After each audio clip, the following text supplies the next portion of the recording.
Is your little princess obsessed with letting it go? Has your significant other been dropping hints about traveling the world? Are you just tired of looking at all the snow and ice out your window? Maybe it's time to think about a trip to Walt Disney World.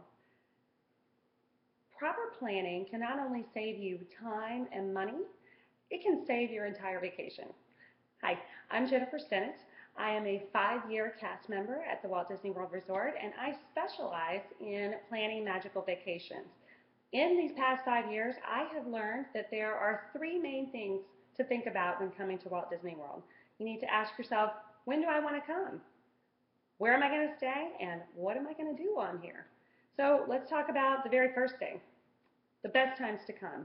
So according to travelandleisure.com in a March 2015 posting on their website, Walt Disney World is ranked among the top 30 places in the entire world to come for vacation. And the Magic Kingdom is ranked at number 12. That makes it the number one family destination for vacation in all of the world. So it is very important that you pick the best time of the year to come for your family. So there's two main schools of thought on that, right? There's high season and low season. High season is going to be time like Christmas time. There's lots of fun special activities during that time. It's also the most expensive time of the year to come, and it's also very, very crowded. You can also choose the summertime. Again, very crowded during that time, but a lot of people, that's the only time they can come because their kids are out of school. The other option is our value season. Value season is going to be a lot less crowded. We're talking about September when the crowds are a lot quieter. But the downside for September is that the park hours are often very condensed during that time.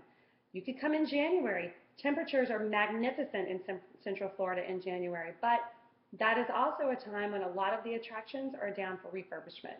So things to think about when you're talking about when you want to come. The next place, now that we know when we're coming, is where are you going to stay?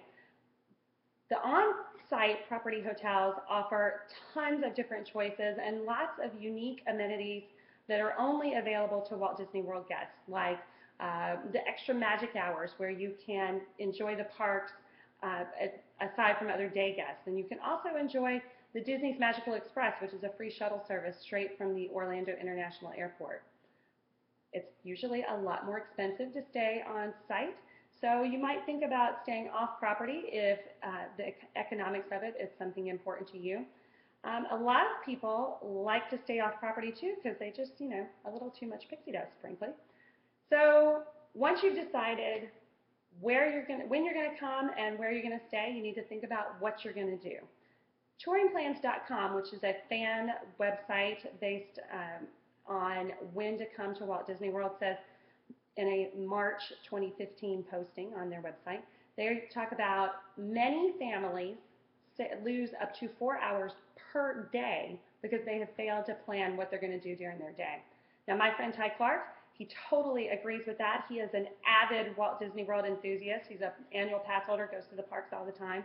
He told me about his very first trip to Walt Disney World in the early 2000s with his family, where they planned ahead and they had such a more relaxed vacation. They weren't overwhelmed by all the options available to them. So what you want to think about when you're coming. Obviously, you want to come enjoy the parks. Which parks are you going to come to? Do you want to be able to go to more than one park during the day, or are you only going to stay in one park at a time? That's called the park hopper option. You need to think about that. And do you want to come and enjoy the water parks as well? You need to put those kinds of options on your tickets prior to coming. Now, once you're here, you got to eat, right? So Walt Disney World offers all different kinds of dining options, from 5-star dining all the way to quick service. You need to kind of consider what's best for your family before you come, because most of those sit-down dining options require advanced dining reservations, and you want to have those already planned. Now, there's lots to do outside of the theme parks. A lot of people don't know about the recreation opportunities. If you want to learn about the steam engines and how those work at the Magic Kingdom, if you want to learn about the engineering feats at the Magic Kingdom and go underneath in the tunnels, there's tours for that. You can take a tour for all of those different kinds of things. But again, you need to plan that ahead before you come. There's options for golf. There's options for the spa. You can do a guided fishing excursion. But the main focus here is that you want to make sure you plan that prior to coming. So in conclusion, just remember there's lots to consider when you're planning a vacation. You want to make sure you consider the right time for your family to come. You want to make sure you consider the right place for them to stay, for everybody to stay and be happy. And you want to consider all the right activities to do while you're here. I hope I've been helpful. I hope I've given you a little bit of insight into planning your vacation. And the key word, plan.